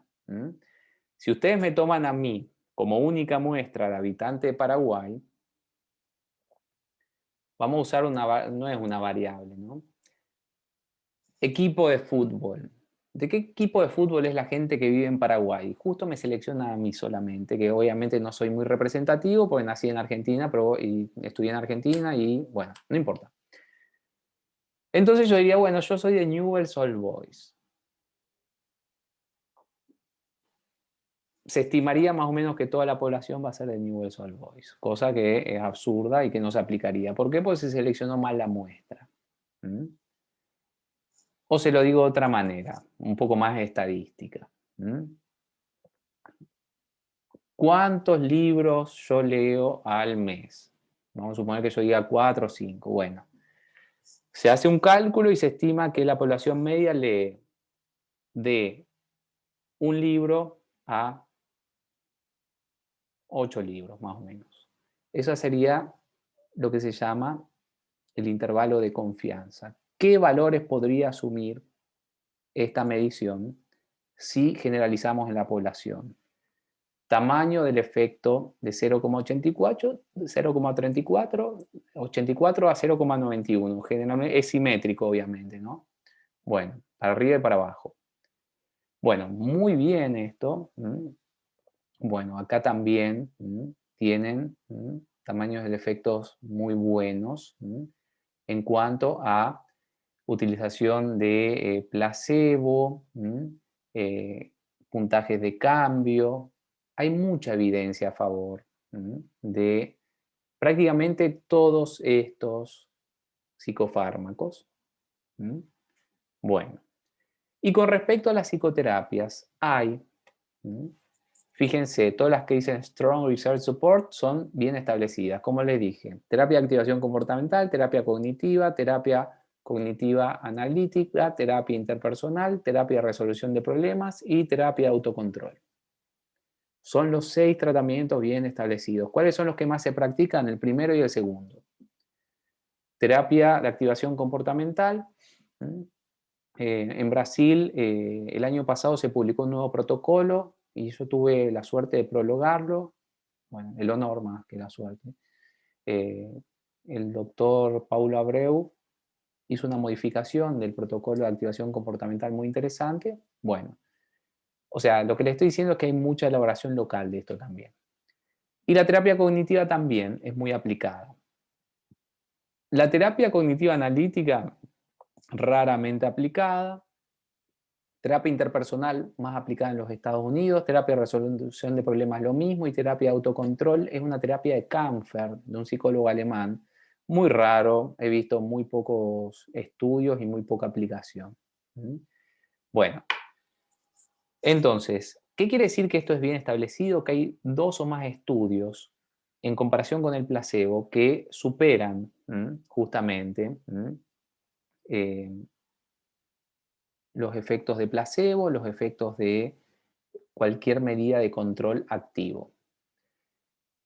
Fíjense que, ¿qué se recomienda? ¿Por qué se recomiendan los tratamientos duales? ¿Por qué será que si el paciente está en psicoterapia se le recomienda farmacoterapia también? ¿Y por qué será que si está en farmacoterapia se le recomienda psicoterapia también? Bueno, porque hay mucha evidencia de que el efecto conjunto es mejor que el efecto de monoterapia. Entonces, fíjense que por eso se suele recomendar esta cuestión. Y esto es con respecto a el metaanálisis original que hizo que se empiece a considerar en serio la terapia cognitiva en este caso. Son resultados demasiado buenos. Fíjense que había una diferencia de tamaño del efecto elevado, 0,82, en la reducción sintomatológica en comparación con lista de espera o placebo, 0,38 con respecto a los antidepresivos, tamaño del efecto medio. Hoy en día no hay diferencias, se aplica esto. No hay diferencias entre between. No se encontraron diferencias significativas entre psicoterapia sola y farmacoterapia sola. O sea, no es que una sea mejor que otra, son las dos importantes para el trastorno depresivo mayor. Bien. Terapia comportamental, ¿se acuerdan que era un tratamiento bien establecido, no hay diferencia? Y otras terapias y diferencia baja. Bueno, lo interesante de este estudio es que en cuanto a la tasa de relapsos, la terapia cognitiva resultó mejor que los antidepresivos. Se cree que porque, bueno, generalmente en la terapia cognitiva se entrena a la persona también para que tenga estrategias para enfrentar las recaídas. Estos resultados a veces se replicaron en algunos estudios y en otros estudios no hubieron diferencias, pero bueno, es importante saberlos y manejarlos. Bueno. Bueno, y llegamos al final de lo que teníamos que ver hoy con respecto a este tema. Bueno, dudas, comentarios, quiero escucharlos, porque ahora vamos a hacer un repaso diagnóstico. Así que quiero escucharlos, traten de prender las cámaras. Esperen que vamos a sacar esto de aquí. Muy bien. Cuéntenme, dudas, repasos, comentarios de esto que estuvimos viendo, algo que no les haya quedado claro. Doctor, en Sí, cuanto a todo este sinfín de tratamientos y posibilidades terapéuticas, en Paraguay me imagino, o en la mayoría de los países seguramente hay un protocolo de tratamiento o no. sí, sí, sí. ¿Y Bueno, cuál, el nuestro sería cuál, más o menos? bueno. Fíjense que no es que hay un protocolo por país pormenorizado. Por ejemplo, ¿qué sería mejor? ¿Utilizar terapia cognitiva, terapia comportamental, terapia de resolución de... O sea, por ejemplo, en la parte psicoterapéutica generalmente se utiliza se debería utilizar una terapia bien establecida. Generalmente es lo que se dispone en cuanto a formación. Hoy en día ustedes tienen en Paraguay profesionales formados en terapia cognitiva y en terapia comportamental principalmente. Terapia interpersonal hay muy poco y las demás hay muy poco, y por suerte las más efectivas son terapia cognitiva y terapia comportamental. Así que en cuanto a psicoterapia no hay un protocolo de cuál utilizar. Sí, hay un protocolo de si ustedes utilizan terapia cognitiva, tiene ciertos pasos, terapia comportamental tiene ciertos pasos, etc. En cuanto a psicofármacos, escucharon la clase pasada del doctor Espino, en la que les comentaba que en verdad hay una especie de primera línea, segunda línea, tercera línea, pero tampoco es el protocolo, y también se trabaja a partir de la disponibilidad de los recursos, así como en los recursos psicológicos, qué es lo que se conoce, se practica y uno está habilitado para practicar, y en cuanto a los recursos farmacológicos, justamente la existencia de los psicofármacos. Ustedes saben que lamentablemente los psicofármacos tienen su costo y no están plenamente disponibles. Ya cuando veamos la parte, por ejemplo, de tratamiento de esquizofrenia o pacientes agitados, van a ver que hay muchas cosas súper interesantes que no están quizás disponibles en el país, o si están disponibles en el país, no están tan disponibles en el sector público. Por ejemplo, un psicofármaco muy utilizado para muchos trastornos y con mucha eficacia, quetiapina. La quetiapina es un antipsicótico, pero que tiene efectos antidepresivos, tiene efectos antimaníacos y se usa mucho también para el tratamiento del insomnio grave. Hay eso en el sector público. O sea, hay quetiapina en el sector público. Si ustedes están en una guardia, pueden acceder a eso y brindarle eso al paciente. Saquen la guardia. Ustedes son psiquiatras, están trabajando, no sé, en el hospital regional. Tienen quetiapina para ofrecerle al paciente. O sea, bueno, la quetiapina es un psicofármaco que es caro, es muy caro. No está en el sector público. Entonces también está eso, David. Generalmente en el sector público se trabaja con risperidona. No sé si con olanzapina, me parece que con risperidona sí o sí. No sé si conocen algo de esto, creo que todavía no han hecho... bueno, entonces depende. Lo que se busca es que se aplique un tratamiento bien establecido, y eso también es criterio del clínico. Porque ¿qué pasa si yo digo, no, yo quiero... En psicología y en psiquiatría es lo mismo en esto.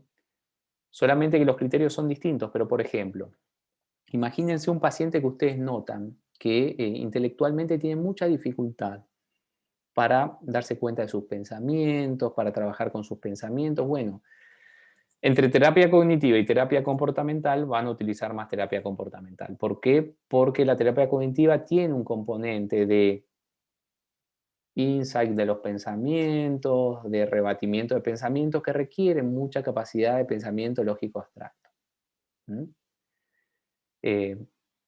Imagínense que ustedes están con un paciente que prácticamente todo lo que ustedes ven de factores depresógenos tiene que ver con problemas no resueltos. Pasa muchas veces eso, que es un poco desesperante, que ustedes ven que todos los ámbitos del paciente están a resolver. Muchas deudas, problemas afiliatorios, problemas legales, problemas familiares. Bueno, a lo mejor ustedes determinan que a ese paciente le va a ser más útil la terapia de resolución de problemas. Si ustedes saben aplicar eso, digo como psicoterapeutas, van a ir por ese lado. Se entiende que es medio de criterio clínico, David. Y lo mismo, el perfil de la depresión, el perfil neuroquímico, eso se determina en la consulta. Eso es más de la parte de psiquiatría.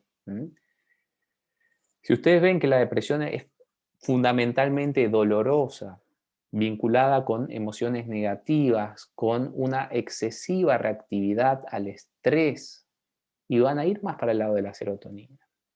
Y si ustedes ven que la depresión va más para el lado de abulia, nada me causa encanto ni atractivo, ¿se acuerdan, no? La poesía. Y tiene bien esos componentes, van a ir más para el lado noradrenérgico, dopaminérgico, y a lo mejor van a ir para un lado dual. Eso lo tienen que determinar ustedes y también tienen que ver. Acuérdense, todos los psicofármacos tienen interacciones. ¿Cómo está la salud general del paciente? ¿Qué otros medicamentos está tomando? ¿Qué otras comorbilidades tiene para determinar cuál es la medicación más segura, efectiva? O sea, es un criterio bastante complejo. Entonces, eso se evalúa con el paciente. Ahora, lo que siempre se establece es no salirse de los lineamientos clínicos y las guías clínicas en cuanto a lo que está bien establecido. Entonces, protocolo paso a paso realmente no hay, porque se sugiere que uno se base en lo que está bien establecido y en el criterio clínico. Sí vas a encontrar, David, que hay guías clínicas en diversos países y en diversas instituciones de cuáles son tratamientos de primera línea, de segunda línea, de tercera línea. Pero eso se puede cambiar si vos lo podés fundamentar con el caso individual. Acuérdense, así como bien dijiste, los intervalos de confianza. Eso mismo se aplica también a la cuestión de la generalización de los resultados. Entonces, cuanto más específico sea el tratamiento adaptado al paciente, mejor. Muy bien, bueno. ¿Qué es esto que está pasando aquí? Cuéntenme. Niño de 8 años que se enoja, insulta, comienza a romper todo. ¿Qué es esto?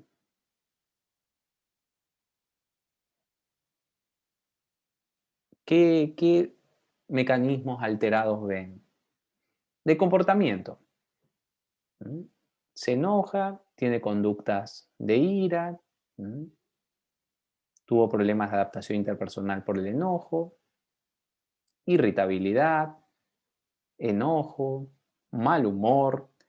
Hasta el 2013 esto se diagnosticaba de una manera y después este caso específico se diagnostica de otra manera. Y está dentro, ¿por qué estamos viendo esto? Porque está dentro de los trastornos del estado de ánimo. ¿Qué les parece esto? ¿Qué podría ser?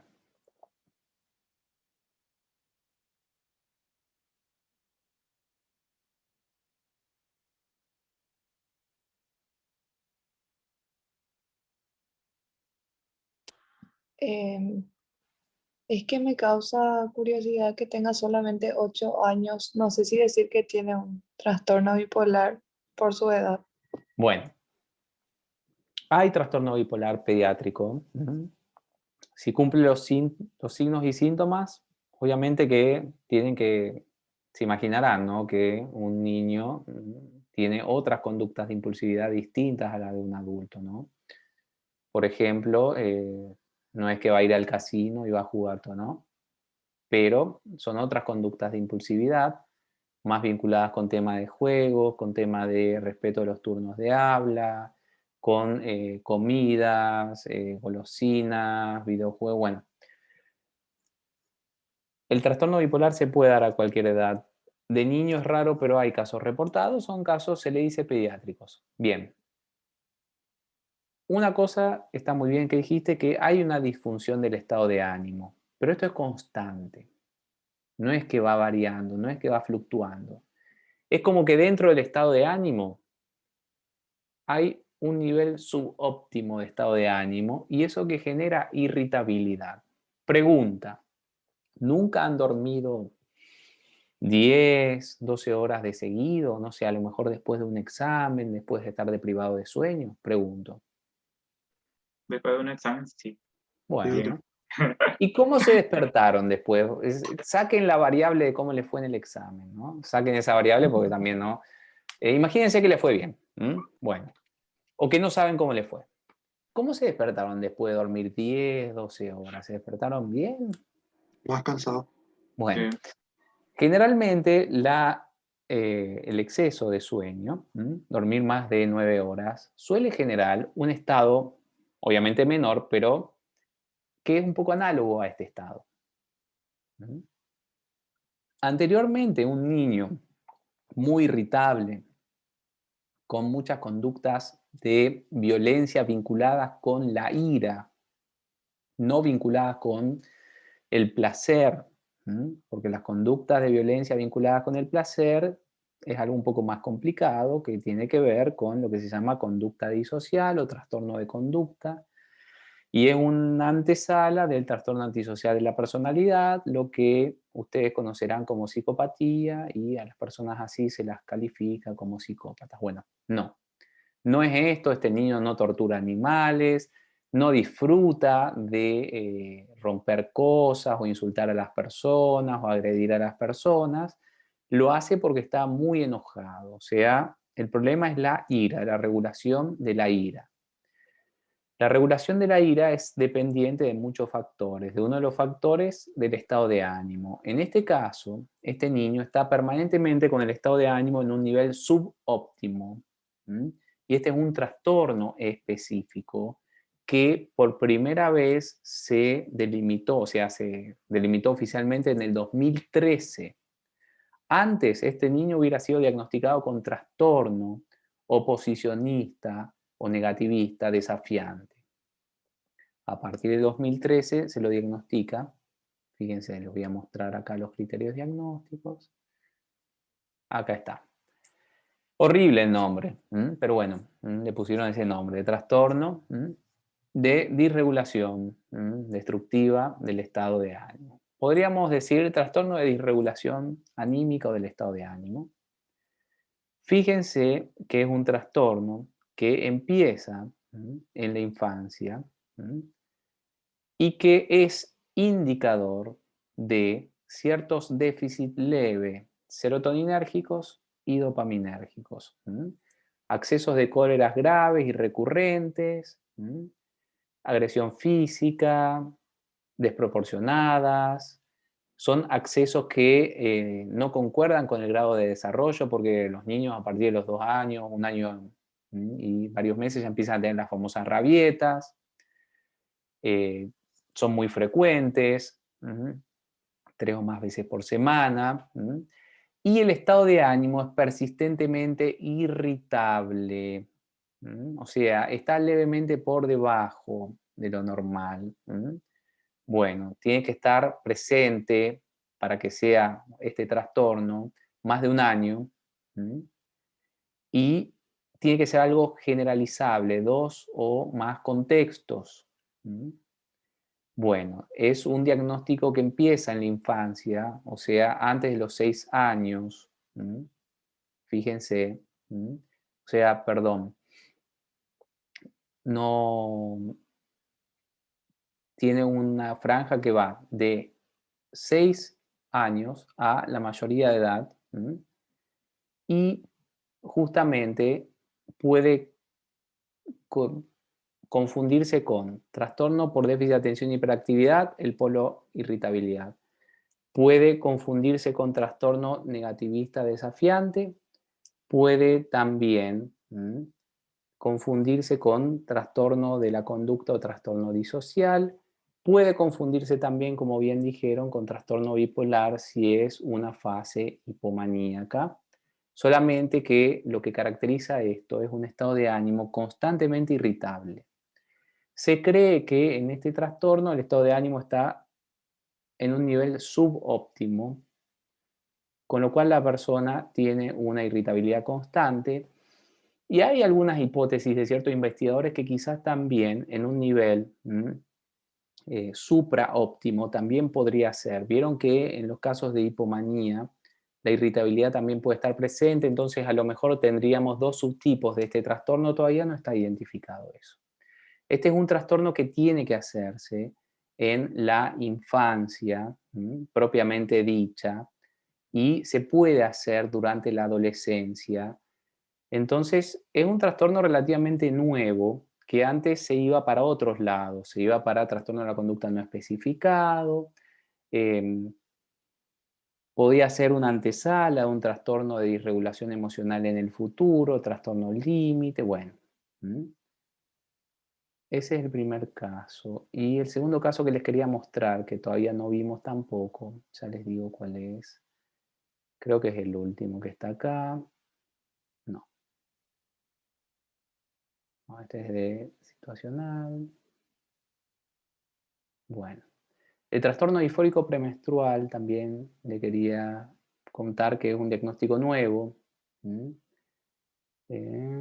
es este. Bueno, no. Tampoco. No.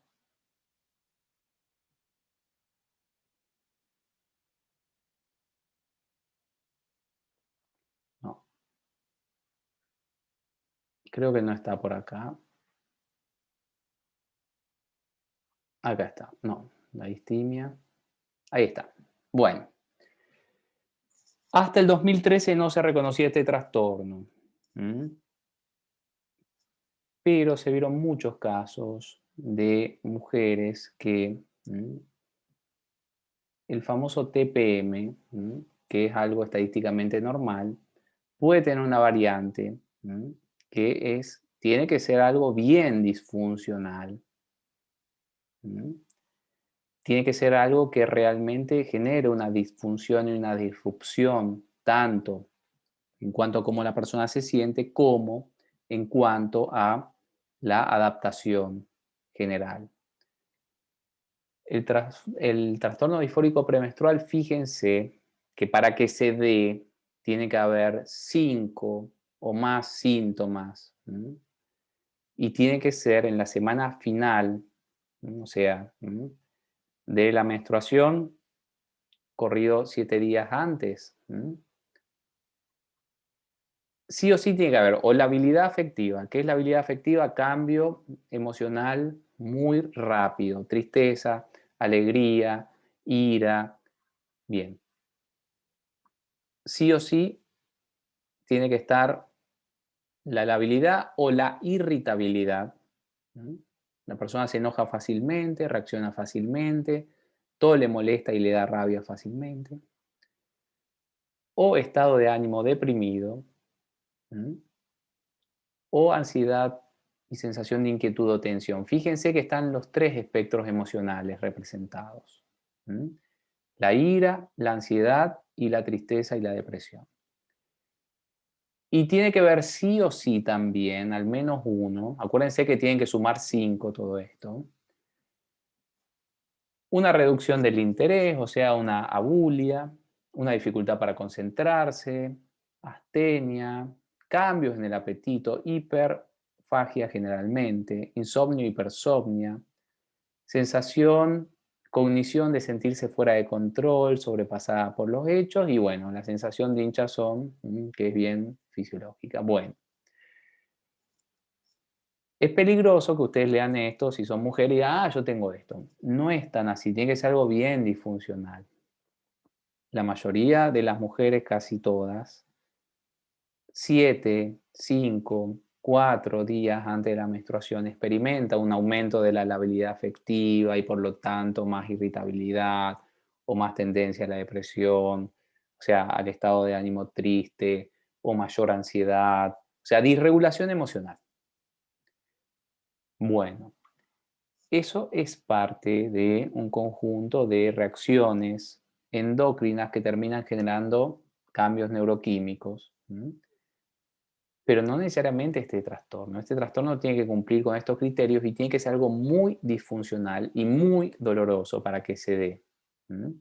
Bueno, entonces, recapitulando, aparte del trastorno disfórico premenstrual, aparte de los trastornos depresivos que vimos, aparte del trastorno de disregulación destructivo del estado de ánimo, que es un trastorno que se da entre los 6 y 18 años, prácticamente lo que vimos fueron los trastornos bipolares, que son ya parte del apartado trastornos bipolares. Van a ver esto en otros manuales como trastornos del humor, trastornos del ánimo, trastornos emocionales. No es muy feliz decirlo porque en verdad el empleo no es tan preciso. O sea, estas no son emociones, esto es estado de ánimo. Obviamente que el estado de ánimo termina afectando las emociones porque hay una interfaz entre las mismas. ¿Dudas, comentarios con respecto a esto? ¿Preguntas? Entonces yo tengo una duda. En el caso del niño de 8 años que vimos, Sí, que mostraste, yo te iba a comentar ahí que hay una que no puede controlar sus emociones o su ira. Mi sí. pregunta es si eso es algo que en los niños se ve comúnmente, o sea, si ellos aún no tienen la capacidad de Bueno, controlar o de bueno, entender esos límites, cómo bueno, eso puede confundir con este bueno. Bueno, trastorno. genial, genial, David. Es una muy buena pregunta. Primero, la primera pregunta, siempre acuérdense los criterios de los trastornos mentales. Lo primero es el desvío, la anomalía estadística. ¿Es normal que un niño esté siempre enojado, esté constantemente enojado? Porque es cierto eso que decís, David.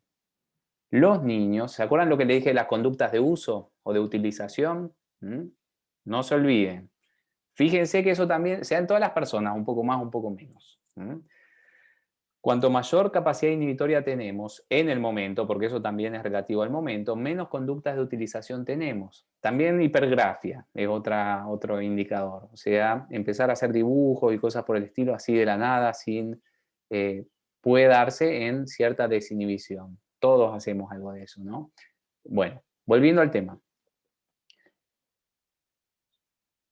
¿Es normal que un niño esté todo el tiempo enojado?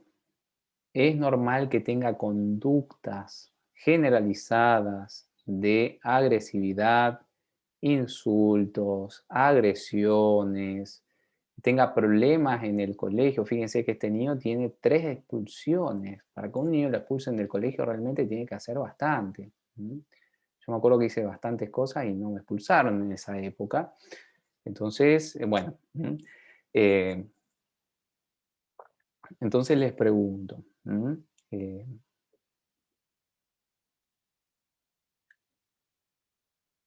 ¿qué les parece? ¿Es normal esa coloración emocional constante en un niño? Enojo. Pues generalmente en un niño hay muchas coloraciones emocionales. Entonces, esa es la primera pregunta para hacer un diagnóstico. Obviamente que no es normal que un niño esté siempre enojado o casi siempre enojado o que tenga una tendencia muy grande a la irritabilidad. Sí es normal que un niño tenga una tendencia muy grande a expresar emociones de manera intensa. No sé si ven animes ustedes. ¿Ven animes? ¿Veían animes? No sé. Naruto, Demon Slayer, ¿qué más podría ser? Dragon Mm, Ball. ¿Otro más? Sakura. Sakura Bueno, Card Captor. bueno, muy bien. Bueno. Fíjense que en los animes es un fenómeno cultural bastante interesante porque realmente no parecen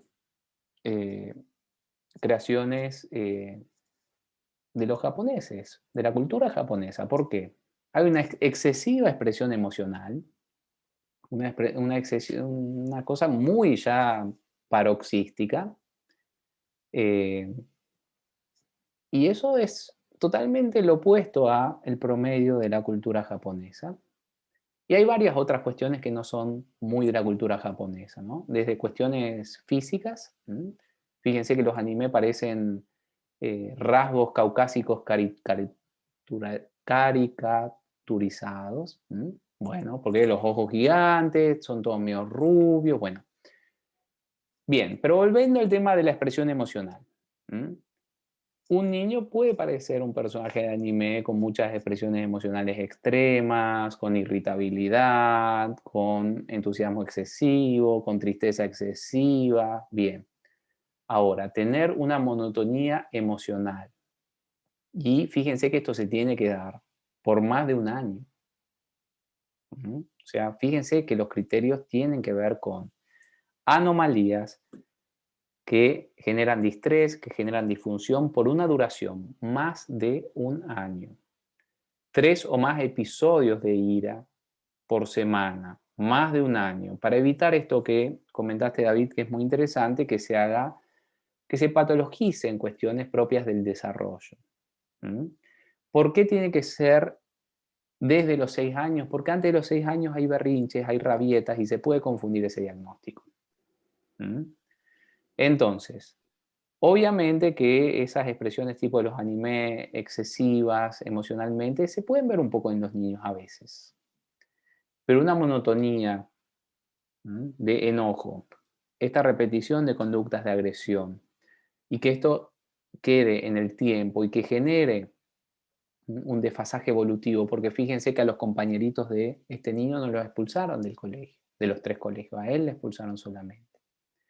El colegio es muy indicativo de cómo el niño se adapta a ambientes sociales diversos, regidos por normas sociales diversas a la de la familia. En el colegio se detectan muchas patologías. Yo no trabajo con niños, pero los psicólogos infantiles interaccionan mucho con el colegio, con las profesoras, etcétera, porque ahí se pueden detectar muchas anomalías interesantes. Bueno, entonces, excelente la pregunta, David. Creo que no sé si queda claro que el tema es, primero, la presencia de un criterio diagnóstico que es anormal por un tiempo anormal, con una disfunción anormal y con un distrés también excesivo. Bien. ¿Alguna otra duda, pregunta, comentario?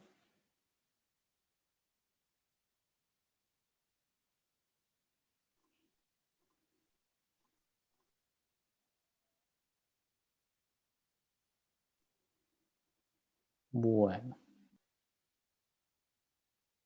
vamos a terminar por hoy. Quiero que repasen esto bien, porque si no consolidan bien esto, cuando empecemos a ver otras cuestiones más complejas, se le van a empezar a mezclar. Y la idea es ir bien separando mentalmente estos contenidos. Hasta ahora vimos cosas relativamente bastante simples. Todo lo que es trastornos depresivos, con los especificadores, pero acuérdense que lo principal es el diagnóstico de trastorno depresivo mayor, los trastornos bipolares, tipo 1, tipo 2, ciclotímico. Y vimos 2 trastornos más, que son 2 trastornos nuevos. ¿Por qué? Porque a partir del 2013 se empezaron a reconocer el trastorno de disregulación emocional o de disregulación anímica o de estado de ánimo destructivo, que es un trastorno que se da de los 6 a los 18 años. Es algo raro, subdiagnosticado, se cree. Y el trastorno disfórico premenstrual, que también no es algo que se le da a todas las mujeres y ustedes tienen que ver el cumplimiento de los criterios diagnósticos y el grado de disfunción. Bien, vamos a ir avanzando porque tenemos que ver una gran cantidad de espectros de trastornos distintos. que se solapan algunos criterios con esto. Los trastornos de ansiedad, los trastornos de estrés y trauma, los trastornos del espectro de la esquizofrenia, los trastornos neurocognitivos, los trastornos del desarrollo, los trastornos de los impulsos, los trastornos de personalidad. Bueno, les dije que son 541 trastornos mentales, los que vamos a ir tratando de abarcar si contamos con los especificadores.